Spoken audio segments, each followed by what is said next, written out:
नमस्कार, आप देख रहे हैं न्यूज इंडिया। मैं हूं आसिफ इकबाल और आज हमारे साथ तमाम मेरे सहयोगी हैं। लेकिन मैं आपको बताऊं कि आज सबसे बड़ी बहस को हम बहस के तौर पे नहीं बल्कि बड़े मुद्दे के तौर पे दिखाना चाहते हैं। हम ये दिखाना चाहते हैं कि हिंदुस्तान में इस वक्त कौन सा मुद्दा सबके ऊपर हावी है। जी हां, हम आज बताना चाहते हैं कि आज से ही यह तय हो जाएगा कि 2024 के चुनाव में क्या क्या होने वाला है। जी हां, आज आप कह सकते हैं कि 2024 का ट्रेलर रिलीज होने वाला है या उसको टीजर रिलीज कह सकते हैं, क्योंकि आज साफ तौर पे 2024 में कौन किसके धड़े में होगा, कौन किसके पाले में होगा, कौन किसके साथ होगा और कौन किसके खिलाफ होगा, उसकी पूरी पृष्ठभूमि आज तय होगी। तो आज न्यूज इंडिया भी आपको बारीकी से तमाम चीजों का एनालिसिस करके दिखाएगा और बताएगा कि इस बड़े मेगा शो को हम किस तरीके से अरेंज कर रहे हैं और किस तरीके से आपको पल पल की जानकारी आप तक पहुंचाएंगे। तमाम हमारे साथ हमारे सहयोगी होंगे और हमारे साथ वो गेस्ट पैनल होगा जो हिंदुस्तान के तमाम टीवी चेहरों का सबसे जाना माना, सुख्यात, विख्यात, प्रख्यात चेहरा होगा और साथ ही हमारे ग्राउंड जीरो के हीरो भी होंगे। Over to you Nida. बिल्कुल आपने सही कहा। तो क्या है हमारी तैयारी इस महामंथन को लेकर के, क्योंकि जिस तरीके से विपक्षी एकता की, विपक्षी एकजुटता की बात विपक्ष की तरफ से कही जा रही है और अब तो सीधे सीधे एनडीए वर्सेस इंडिया हो चुका है। अब इंडिया में तमाम जो दल हैं वो तो मिले हुए नजर आ रहे हैं, लेकिन क्या दिल मिलेंगे 2024 तक? या फिर सबसे बड़ी बात ये, दल तो मिल गए हैं लेकिन सीटों के शेयरिंग को, बंटवारे को लेकर के आपसी सहमति बनेगी या नहीं बनेगी? और इस पर चर्चा करने के लिए और साथ ही साथ महाकवरेज में आपको बता दें कि मेरे दो सहयोगी सागर मिश्रा और नीतू गुप्ता न्यूज रूम से हमारे साथ जुड़े हुए हैं। मेहमानों का बड़ा पैनल हमारे साथ जुड़ा हुआ है। इसके अलावा आपको हम ग्राउंड जीरो पर भी लेकर चलेंगे, जहां से हमारे तमाम सहयोगी, हमारे रिपोर्टर्स, हमारे संवाददाता जुड़े हुए हैं। सबसे पहले सागर, आप ही के पास हम आना चाहेंगे। ओवर टू यू सागर। बिल्कुल, देखिए आज के दिन विपक्षी गठबंधन को अब नया नाम मिल चुका है और वो नाम है इंडिया। यानी कि अब लड़ाई हो चली है इंडिया वर्सेस एनडीए के बीच। लेकिन ये विपक्ष की उड़ान क्या 2024 के लिए अब भर पाएगी और इतना आसानी होगा? तमाम आज के दिन हमारे साथ मेहमान भी जुड़े हैं, जिनसे हम आपका परिचय करा दे। अश्वनी शाही, नेता बीजेपी के; चंद्रमोहन शर्मा, नेता कांग्रेस के; सिद्धार्थ शर्मा, प्रवक्ता आम आदमी पार्टी के; प्रोफेसर भुवन भास्कर जोशी, जो कि प्रवक्ता सपा के, आज के दिन हमारे साथ चर्चा में जुड़े हुए हैं, जो आपको बताएंगे कि आखिर हमारी एकजुटता कितनी कामयाब होगी। और अश्वनी जी बताएंगे कि आखिर एनडीए कैसे इस उड़ान को रोकेगी। नीतू। बिल्कुल, तो इसके साथ ही साथ हमारे साथ खास सहयोगी भी हमारे साथ नमित जुड़े हुए हैं इसी चर्चा में। और आपको बता दें, इससे पहले जो आपने प्रेस कॉन्फ्रेंस सुनी थी विपक्षी एकता महागठबंधन इंडिया की, जिसमें सीधे सीधे कहा गया था मोदी की विचारधारा के साथ इंडिया की लड़ाई है। और अब देखना यही है कि महाराष्ट्र में जो 11 सदस्यों की समिति बनेगी, संयोजक कौन होगा, ये सब कुछ जानेंगे, समझेंगे। नमित के पास इस वक्त चलेंगे। नमित, क्योंकि अब तो निगाहें एनडीए की बैठक पर है, क्या कुछ अपडेट, कितनी देर में बैठक शुरू हो रही है? देखिए, बिल्कुल इस वक्त जहां पर मैं खड़ा हूं, पहले मैं 2 मिनट पे अपनी पूरी बात क्लियर करूंगा। नीति, सबसे पहले तस्वीर दिखा दूं। एक तरफ मेरे रायसीना हिल्स है तो दूसरी तरफ की तस्वीर में मैं दिखा दूं जहां पर पुराना संसद भवन और नया संसद भवन है। यहीं पर आने के लिए आज 2 दलों की, यानी कि एक तरफ एनडीए की बैठक तो दूसरी तरफ बेंगलुरु में 26 दलों की बैठक हो रही है, जो कि बैठक खत्म हो चुकी है, लेकिन एनडीए की बैठक शुरू होने वाली है कुछ ही मिनटों के अंदर। लेकिन सबसे बड़ा अपडेट मैं आपको दे दूं कि जहां एक तरफ 36 से 38 दल एनडीए के एक साथ आ रहे हैं तो दूसरी तरफ 26 दल एक साथ आई। इस पूरी मीटिंग जो चली एनडीए की मीटिंग शुरू होने वाली है, लेकिन विपक्षी दलों की जो मीटिंग चली इसमें 3 बड़े अपडेट निकल कर आए। पहला तो ये कि अगली बैठक मुंबई में होगी। दूसरा, सबसे महत्वपूर्ण बात जो हम सुबह से उठा रहे थे कि क्या सीट शेयरिंग को लेकर कांग्रेस जैसी बड़ी पार्टियां कॉम्प्रोमाइज कर पाएंगी, इसको लेकर भी मल्लिकार्जुन खड़गे ने साफ कर दिया है कि अगली बैठक जो मुंबई में होगी और 11 सदस्यों की जो समन्वय कमेटी बैठाई जाएगी, वही एक संयोजक तय करेगी और वही सीट शेयरिंग के बारे में आगे का अपडेट देगी। तीसरी बड़ी जानकारी इस मीटिंग से यह निकल कर आई कि दिल्ली के अंदर चुनाव के दौरान एक सचिवालय बनाया जाएगा, जहां पर ये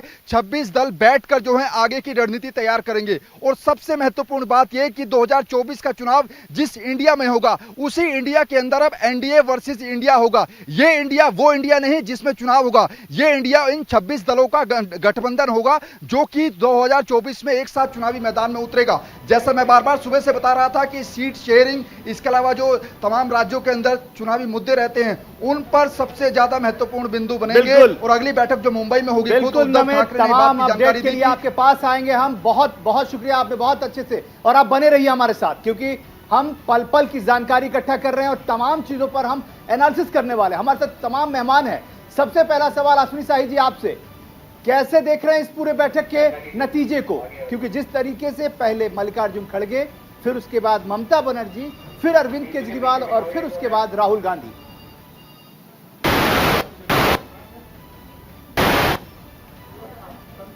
आप कह रहे हैं ये जो सीरीज आप गिना रहे हैं, लेकिन आज जो सबसे महत्वपूर्ण चीज हुई है वो आज यूपीए का विसर्जन हुआ है। यूपीए आज विलुप्त हो गया है। गंगा जमुना में जैसे सरस्वती विलुप्त हो गई हैं, वैसे ही आज जो है मैं आपको एक चंद सेकंड के लिए रोक रहा हूं, चंद सेकंड के लिए रोक रहा हूं और आपको बताने जा रहा हूं। देखिए सीधी तस्वीरें आपको हम दिखा रहे हैं निदा, ये तस्वीरें प्रधानमंत्री की है। बिल्कुल, तो प्रधानमंत्री नरेंद्र मोदी का काफिला जो है वो धीरे धीरे आगे बढ़ रहा है, क्योंकि आपको बता दें एक तरफ तमाम विपक्षी एकजुट की बैठक और बीजेपी के खिलाफ, लेकिन वहीं बीजेपी अब करने जा रही है इस बड़ी बैठक के माध्यम से महामंथन। सारी तैयारी पूरी है, इंतजार था देश के प्रधानमंत्री नरेंद्र मोदी का, और जो तस्वीरें आ रही है वो सीधी ये बता रही है कि अब से थोड़ी ही देर में बस प्रधानमंत्री नरेंद्र मोदी भी इस बैठक का हिस्सा होंगे। तमाम तैयारियां पूरी। ये देखिए तस्वीर आपको हम दिखा रहे हैं सीधा सीधा, क्योंकि पहले से ही जेपी नड्डा वहां पर मौजूद थे, अमित शाह वहां पर मौजूद है, प्रधानमंत्री के स्वागत के लिए बाकायदा बुके लेकर के तमाम तैयारी, और ये अब देश के प्रधानमंत्री नरेंद्र मोदी वहां पर पहुंच गए। सबसे पहले तस्वीर में जेपी नड्डा आगे आते हुए, तो तस्वीरें लगातार आपको हम दिखा रहे हैं। बेहद खास किस तरीके से प्रधानमंत्री नरेंद्र मोदी का स्वागत यहां पर हो रहा है। जीतनराम मांझी ने भी हाथ मिलाकर के स्वागत किया, और साथ ही साथ देखिए महाराष्ट्र की भी पूरे बड़े बड़े चेहरे यहां पर आपको नजर आएंगे। आप देखिए शिंदे साहब यहां पर मौजूद है। तो लगातार एक के बाद एक अभिवादन प्रधानमंत्री नरेंद्र मोदी जो है वो लेते हुए, और सबके साथ यहां पर तमाम लोग मौजूद हैं। सागर, बिल्कुल, ये जो आप देख रहे हैं पीएम नरेंद्र मोदी की तस्वीर, आगे एनडीए की ताकत अब देखी जा रही है, क्योंकि यहां पर 38 दल एक साथ, और अब से कुछ ही देर में जब बड़ी बैठक शुरू होगी, क्योंकि आज हमने बेंगलुरु में विपक्षियों की ताकत तो देखी, लेकिन एनडीए ये अंदाजा दिलवाना चाहती है कि हम भी आपसे कम नहीं है, और जो बेंगलुरु में पावर गेम दिखाया है विपक्ष ने, उसी का ही जवाब देने के लिए तैयारी अब बीजेपी की हो रही है।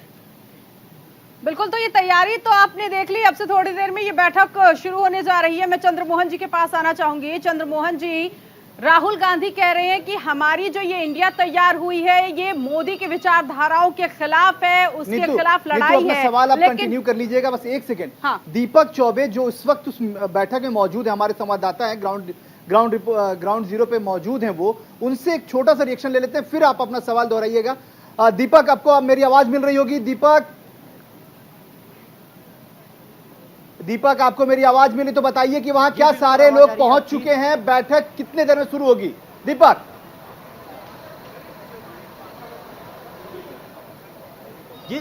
जी देखिए आसिफ जी, अगर बात की जाए तो प्रधानमंत्री नरेंद्र मोदी अशोका होटल पहुंच चुके हैं, और अब से थोड़ी देर में ये बैठक होगी जो एनडीए की बड़ी बैठक होगी। और देखिए इससे पहले अगर बात की जाए तो अटल बिहारी वाजपेयी के दौर में 25 जो पार्टियां थी वो एनडीए में शामिल हुई थी, और आज प्रधानमंत्री नरेंद्र मोदी की अध्यक्षता में करीब करीब 38 पार्टियां जो हैं वो शामिल हो रही हैं। इसकी अध्यक्षता अगर बात की जाए तो बीजेपी राष्ट्रीय अध्यक्ष जेपी नड्डा करेंगे और प्रधानमंत्री नरेंद्र मोदी संबोधित करेंगे। और अगर बात की जाए अंदर की, तो जो हमारे पास एक्सक्लूसिव जानकारी है वो ये है कि एक रेजुलेशन पास होगा जिसमें सभी पार्टियों से कहा जाएगा कि 2024 में साथ लेकर चलना है। पर सबसे बड़ी बात होगी कि देखिए महाराष्ट्र और बिहार, ये सबसे बड़ी अगर बात की जाए तो सबसे बड़ा दिक्कत बीजेपी को या फिर कहा जाए कि एनडीए को यही होने वाली होगी, क्योंकि चिराग पासवान जब से पार्टी में आए हैं तब से अगर बात की जाए तो जो पारस गुट है वो लगातार कहीं ना कहीं दबाव में है। और खबर ये भी है कि जब सुबह पारस जो कैबिनेट मंत्री पारसनाथ है, उन्होंने जब मीडिया को बाइट देना स्टार्ट कर दिया तो कुछ वरिष्ठ नेताओं ने उनको फोन करके मना किया था कि अब आप इस पर कुछ ना बोले। तो जाहिर सी बात है जिस तरीके से चिराग पासवान की एनडीए में एंट्री हुई है, और इस बार देखिए इस बार खबर ये भी है कि जैसे ही ये पार्लियामेंट सेशन खत्म होगा उसके बाद विस्तार होगा कैबिनेट का, तो कहीं ना कहीं अगर माना जाए कि इस बार चिराग पासवान केंद्र कैबिनेट बैठक में शामिल होंगे और उनको 2024 में 6+1 राज्यसभा यानी कि 6 लोकसभा और 1 राज्यसभा देने की चर्चा है। तो ये सबसे बड़ी महत्वपूर्ण जानकारी है। कई बड़ी बातें आप बता रहे हैं, बैठक पर नजर बनाए रखिएगा। आएंगे आपके पास। चंद्रमोहन जी, सवाल मेरा आपसे था यहाँ पर कि राहुल गांधी कह रहे हैं कि हमारी इंडिया जो तैयार हुई है इसकी लड़ाई मोदी से है, उनकी विचारधाराओं से है, लेकिन एक तरफ बीजेपी कह रही है कि हमारा जो गठबंधन है वो साथ आगे चलकर जाने वाला गठबंधन है। जेपी नड्डा ने तो कह दिया आप लोगों ने भानुमति का कुनबा तैयार किया, ना नीति ना फैसला। देखिए, किसियानी बिल्ली खंबा नोचे चढ़ चढ़ लंबे हाथ, क्या कह सकते हैं हम, क्योंकि मोदी जी के अपने खुद के प्रवचन आज उनके लिए बड़े घातक हो गए हैं। बड़ी जोर जोर से सदन में कहते थे मैं अकेला सब पे भारी। अब मैं अकेला सब पे भारी कहते कहते अटल जी की जिन पार्टियों में 25 पार्टियों से 2014 का सफर 2019 तक आ गया, आज 24 पे वही मैं अकेला भारी 38 पे चला गया।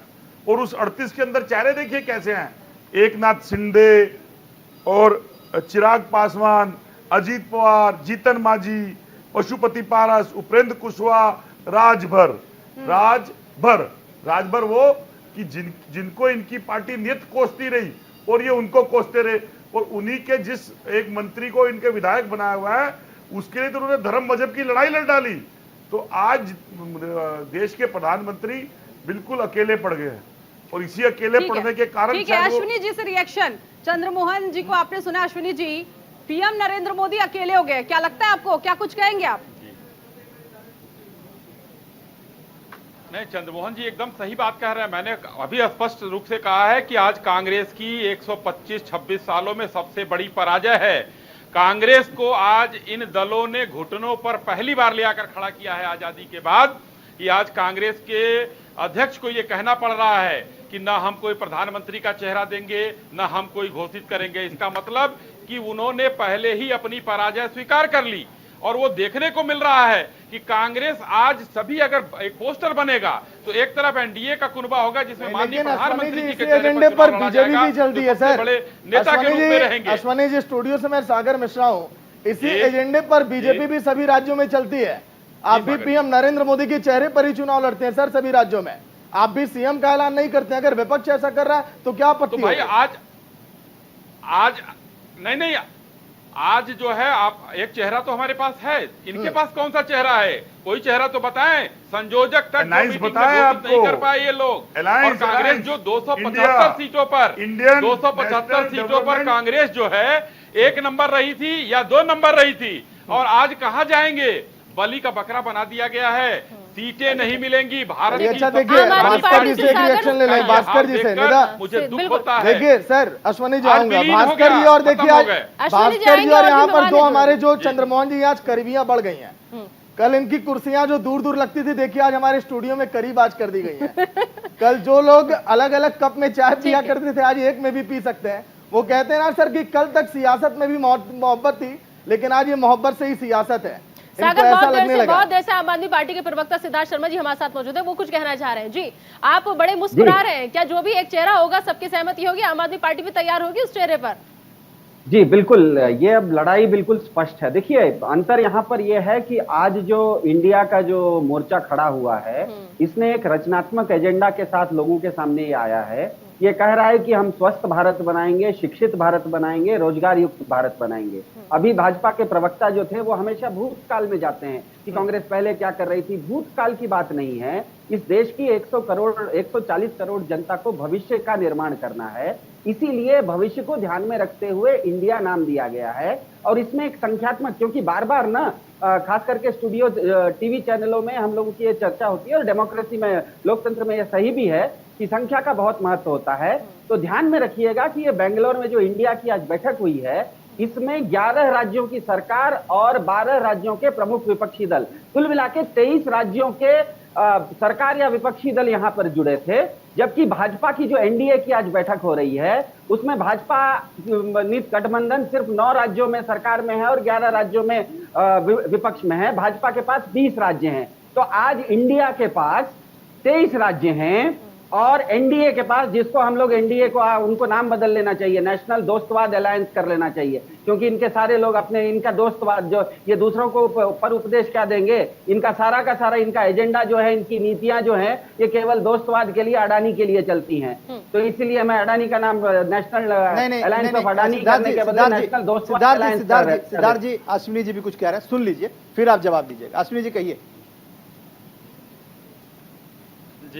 जी देखिए, आज इस स्वार्थ की उस पर जो है नींव पर टिकी हुई भ्रष्टाचारियों की एक जुटान जो है आज जो हुआ था, किस तरीके से केजरीवाल जी ने कांग्रेस को घुटने पर ला दिया कि अध्यादेश पर आप समर्थन नहीं करेंगे तो मैं नहीं आऊंगा। इससे बड़ा स्वार्थ कहीं देखने को मिलेगा? कहीं नहीं मिला।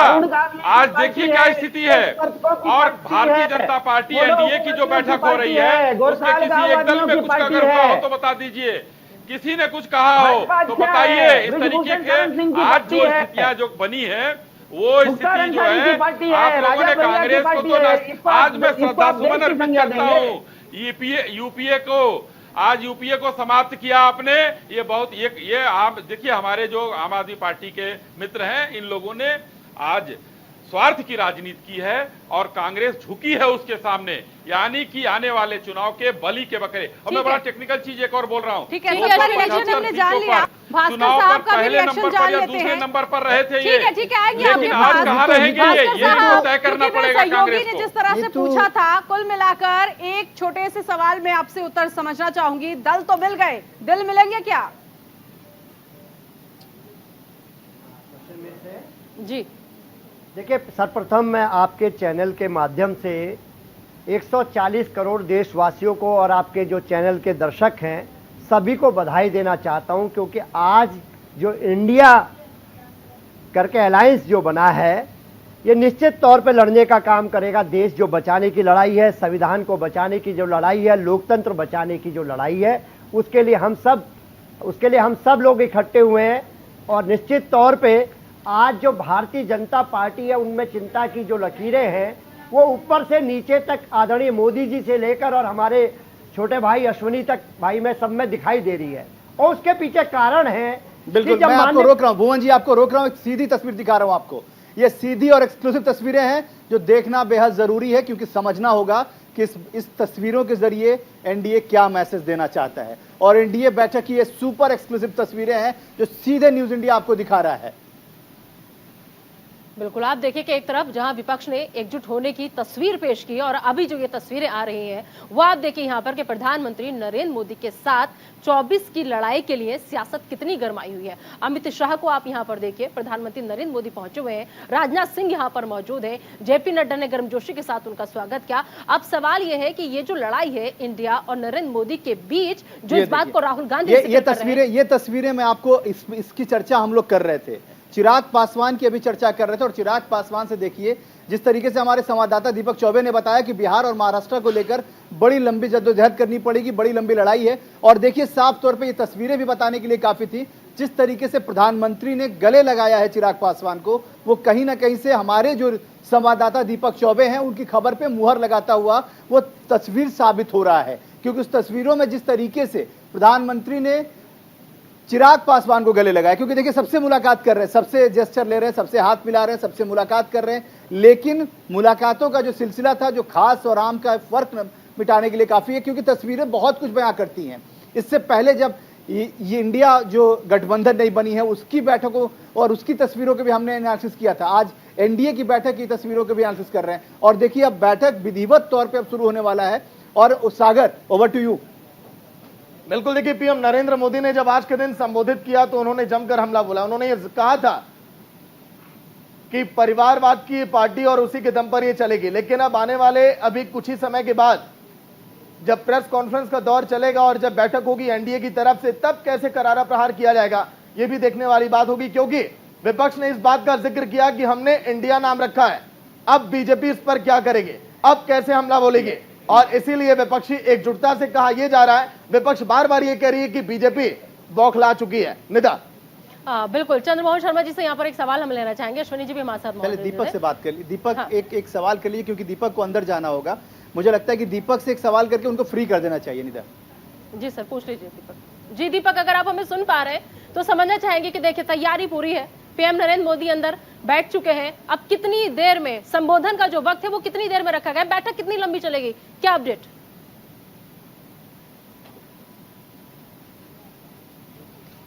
जी देखिए, अगर बात की जाए निदा तो ये बैठक काफ़ी लंबी तक चलेगी, क्योंकि रात का डिनर भी रखा गया है और जिस तरीके से अगर बात की जाए तो बैठक में सभी पार्टियों को टाइम दिया गया कि सभी पार्टियों के जो अध्यक्ष है वो 5-5 मिनट बोलेंगे। उसके बाद जो बात की जाए तो बीजेपी राष्ट्रीय अध्यक्ष जेपी नड्डा का संबोधन होगा, उसके बाद प्रधानमंत्री नरेंद्र मोदी बोलेंगे।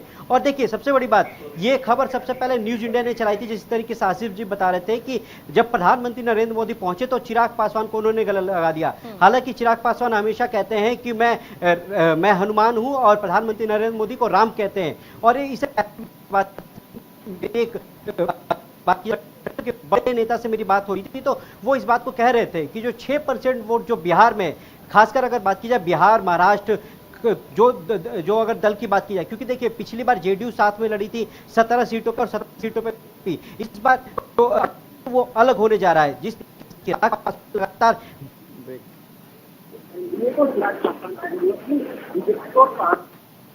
है कि एनडीए को चिराग पासवान की जरूरत थी, बीजेपी को चिराग पासवान की जरूरत थी, इसलिए चिराग पासवान को बुलाया गया। कल पहले गृह मंत्री अमित शाह से मुलाकात होती है, फिर बीजेपी राष्ट्रीय अध्यक्ष जेपी नड्डा से मुलाकात होती है। तो अब ये देखने वाला होगा कि जब ये बैठक खत्म होती है उसके बाद चिराग पासवान से हम भी बात करने की कोशिश करेंगे या फिर जो अलग अलग घटक दल हैं उनसे बात करने की कोशिश करेंगे कि आखिर किन किन मुद्दों पर चर्चा हुई है। हालांकि देखिए सीट को लेकर अभी कोई फॉर्मूला तय नहीं हुआ है। सीट जब चुनाव होगा तब सभी पार्टियों के अध्यक्ष बैठेंगे, उसके बिल्कुल दीपक। और प्रधानमंत्री नरेंद्र मोदी ने एक बात तो क्लियर कर दी है, इस बैठक में आने से पहले उन्होंने बाकायदा ट्वीट किया था, ट्वीट करके लिखा था कि हमारा जो गठबंधन है वो देश को आगे ले जाना चाहता है। लेकिन वही विपक्ष ये कह रहा है कि हमारा जो गठबंधन है वो देश को बचाना चाहता है। तो देश को आगे ले जाना है या देश को बचाना है, इसी पर बड़ी बहस लगातार महाकवरेज जारी है। मेरे तमाम सहयोगी मौजूद है, मेहमानों का बड़ा पैनल हमारे साथ मौजूद है, लेकिन एक छोटे से ब्रेक के लिए हमें रुकना होगा। आप कहीं मत जाएगा, जल्द हाजिर होंगे न्यूज इंडिया पर।